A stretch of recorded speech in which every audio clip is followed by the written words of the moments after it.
Today, uh, June 15, 2024, uh, I, I felt like I should check out my notes about this with the x-ray on my brain. And it was a new report about it. I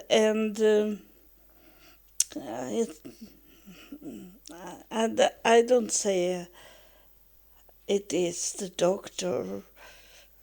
It's they in afterlife that have make him think that the result that was told from the beginning was not right. And so my doctor, he wanted a second opinion about the brain x-ray. And I can understand it, but it's not good that they don't do right things. But I understand because they go so fast. It's many people there that want to have an x-ray, so it go too fast. But my doctor is a good doctor because he knew that this can't be right because it was not much damage in my brain, and he could see it. He know that something must be wrong because I can't walk like a normal person, and I have this high blood the high blood sugar and high blood pressure in me, and so he wanted a second opinion. So the doctor that checked out those photo the x-ray did, she saw that I had the brain bleeding, and but it did say in the notes that was an old things, and now it's the evidence that what the higher priest told me in year 2000. He told me how I was run over of a van when I was a child and I was killed. My adopted sister pushed me out in the street and the van come and drive over me. And then I have a memory of that I wake up in a dark, cold room and lay on like a table and nude, no clothes on. And I was laying there in the darkness when suddenly it opened up like a light in the ceiling, and that light come down over my body, and then I know it was someone that like metallic hands that hold me so I should lay still, and it was metallic. I know it. I remember that. It was metallic hands. So it was very strange. But now when we talk about UFO and God, that it's like it's a mix of them, that they are together. And and the light come down all over my body and healed me. And so when they come into this cold house where deceased people was laying, they found me that I was awake, and I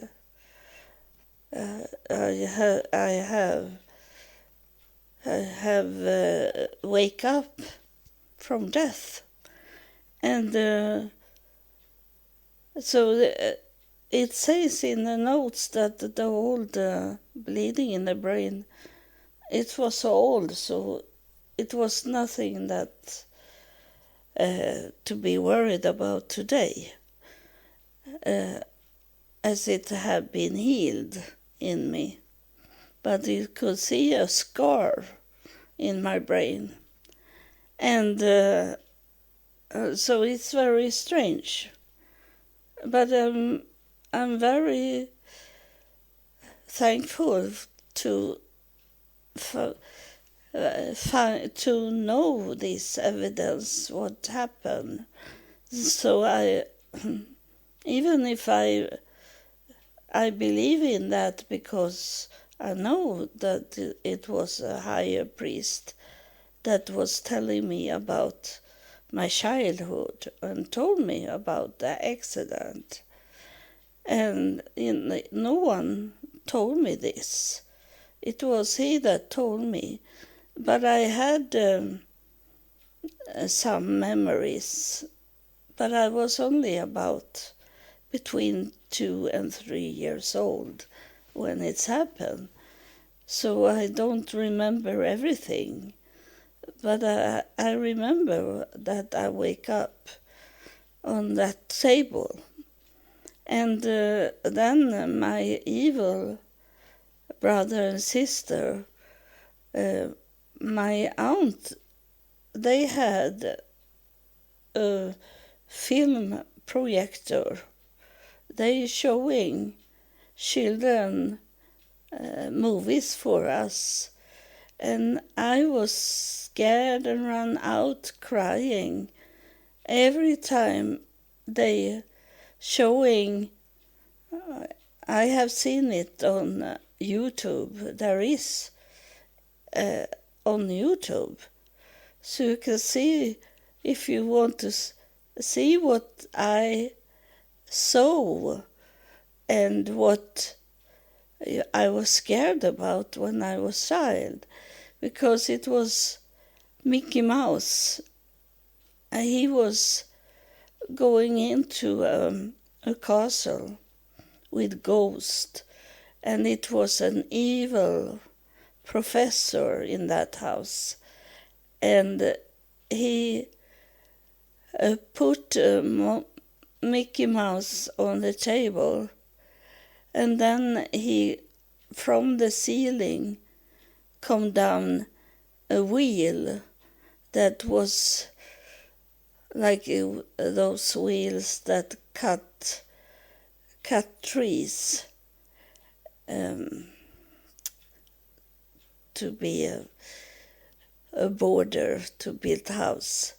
And that machine was coming between Mickey Mouse legs, and he tried to be as small as he could.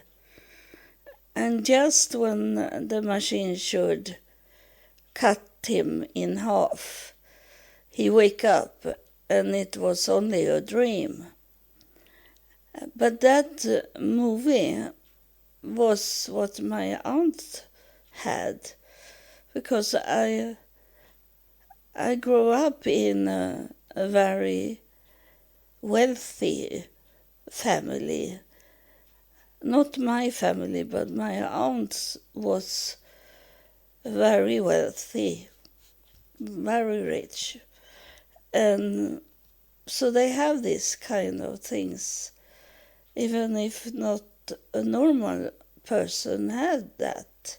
They have a movie camera also. My mother told me about that one day. She was checking out those old movies my aunt had, and suddenly up from the water at the beach, from the water, did she see herself. And she was only in her 20s. And so the movie was from the 30s. And so that's what we got to watch. Every time I was to my aunt, they had some 5-6 movies for us children. It was this little Indian, Hawaii, it's called in Swedish, that should kill a deer, a cute deer, but he couldn't. I remember that, and it was some movies, cartoon movies, without any sounds.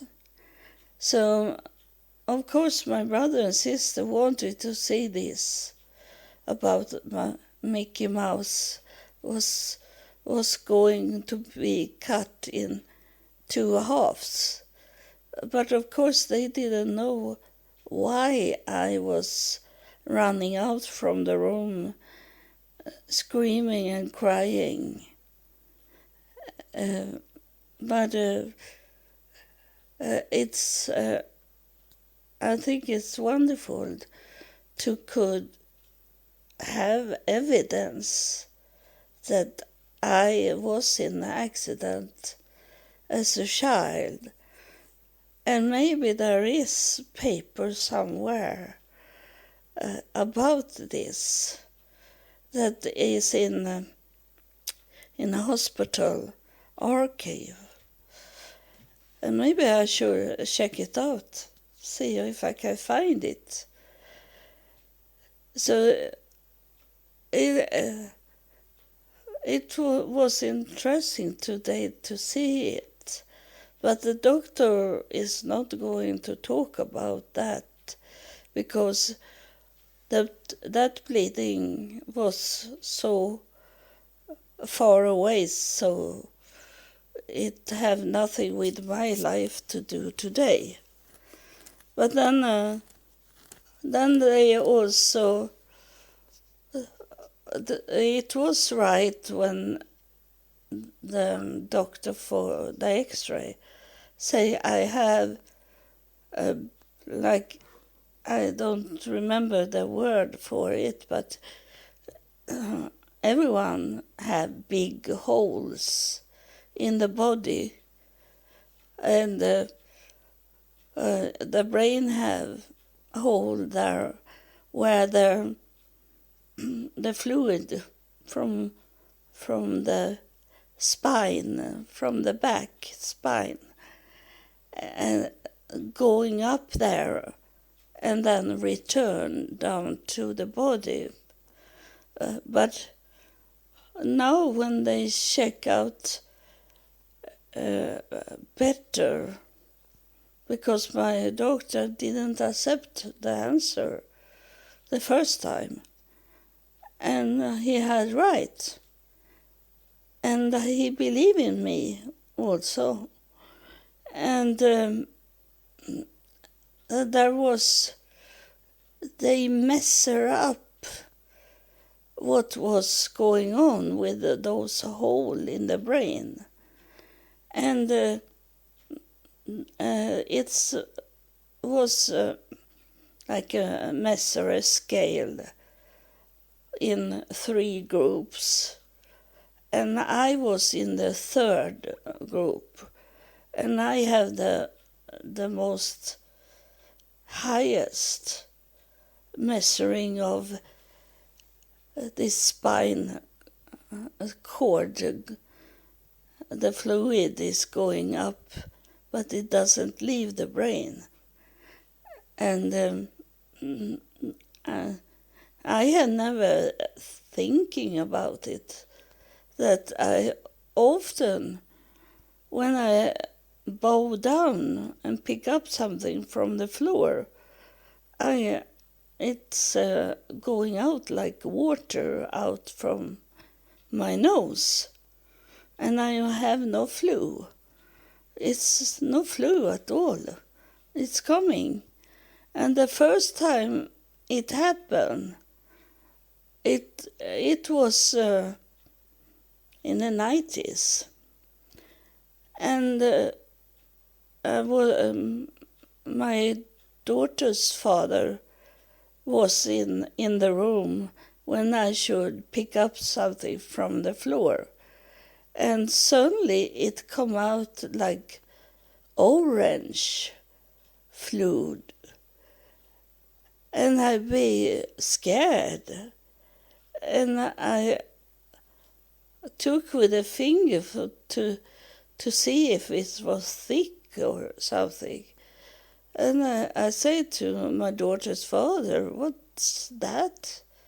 That come out from my nose without no flu, or I didn't have any flu." But it was the first time I saw it. So it's have going on in many years.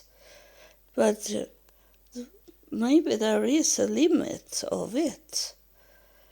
So this, the journal, the report about the X-ray, that was dated yesterday, so it's pretty new. So I expect the doctor to, maybe he can't call me, but he can send me a letter. It's complicated because it is strike. The healthcare here in Sweden have a strike, so he can't do so much. He must wait till the strike is over, and it seems like I need to do more X-ray on the brain and maybe go into surgery of the brain.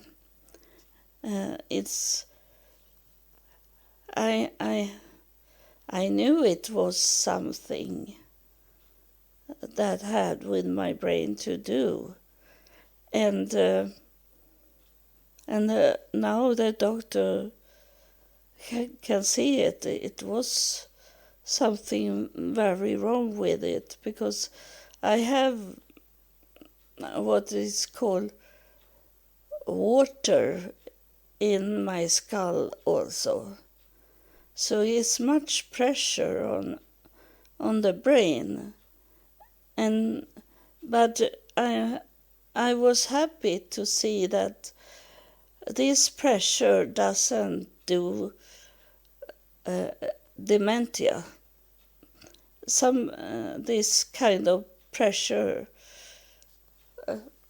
I said, the pressure on the brain is often when it is about dementia or Alzheimer. But the papers say that it was not that kind of pressure I had. So I'm okay with about dementia or Alzheimer like that. And I think it was when my mother be sick in dementia and died, I was thinking that I'm working with my brain every day very hard, because I do the computer things. I do web design and technical things in the computer, and I have been to Microsoft school to repair computers. They're working very hard with the brain, so I train the brain. And I was thinking that is very good that I do. And I still do. With this podcast, I need to find the words in English. My first language is Swedish. So English is not what we talking here in Sweden, but we learn because it's our second main language. That those people that working in the field where they meet people, they need to could speak English. So it's not so easy. You that have followed me in the podcast, you know that I sometimes not know what it is in English, because and I have to search for it in my brain, in the Swedish. And last time it was I find the German word for it. I can speak a little other languages also. So I counted that I can speak 8 languages, but they are not so good. Swedish first, English second, Germany third, and then I have these Nordic languages I can speak and understand, and then is the Netherlands, Holland, and Spanish. So it's good to have to find out the words in my brain, working on it. Why I stop to talk before I start to talk about languages, it was because I think it's so great to know now that I knew it was real, but I be confirmed that I have a scar in my brain of early bleeding in the brain. And then when I talk to you about those hands that hold me was metallic hands. It was not a human hands. So, and the light that was over my body, I see it as it was God's healing. So it's a mixed, and that's what I told you about in my the episode, last episode. I told you that I need to know if they are together, UFO and God. And now I give myself answer of it, because those hands And I asked my mother many times, who was it that held me so hard on my shoulder, I say. And my mother had hard to answer it. She didn't know. She didn't knew what I was talking about because she was not in that room. It's only me that was alive in that room that could tell what it was. And I remember it was metallic hands that held my shoulder when the light was on my body and heal it. So I am so very, very, very thankful. So I can't nearly speak because of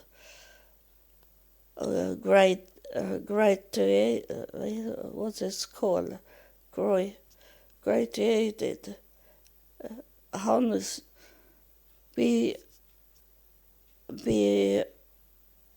like royal, give you something that I got the knowledge that I asked for, and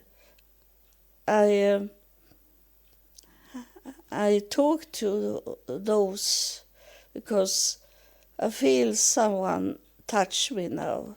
So someone is very close to me here. And I tell this one that touched me that I'm very thankful for the information you have given me. And if there is other things I need to know, I will be very thankful if you tell me this. You told me one very important thing when I asked for it last time I did an episode, and you answer me. I can trust you. I can rely on you that you will answer me. If I give you a question, you answer me. And that's why I ask those that follow me in my podcast to write me questions, because I can ask you questions and you honestly, you tell me the answer of that question. That's why I say that over and over and over, that write me. You have my email address. Now I have a new email address that I can trust, that no one coming in there and read the mails. And I will not give out your names.